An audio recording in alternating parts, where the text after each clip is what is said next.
Trust Allah for everything, no matter what. You lose, you trust Allah. You win, you trust Allah. You gain, you trust Allah. You have a problem, you trust Allah. Things are not going to your way. You thank Him even more. And you talk to Him. That's a very good habit to talk to Allah. And Allah knows it more than you do. But it's good for you too.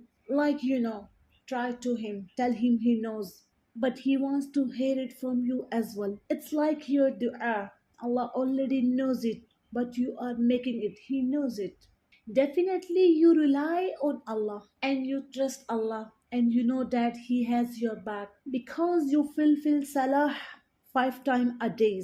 Because you fulfill Salah 5 times a day, you are trying to earn the pleasure of Allah. You are trying to be a good person. You might have faulted a little bit, not because you are evil, but because you are awake.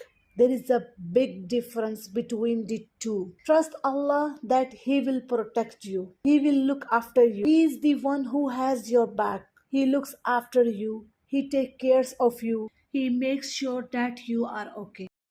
Every situation is a win. You went through a challenge, you won. If it brought you closer to Allah and you have the whole world at your fingertips, you have lost if it distances you from Allah. Some people, when they have a problem, they go away from Allah. They go to the clubs, they want to start drinking. Why? I have asked some of the guys, why do you drink? He says, to forget my problems. Oh wow! For how many minutes, my brothers, my sisters?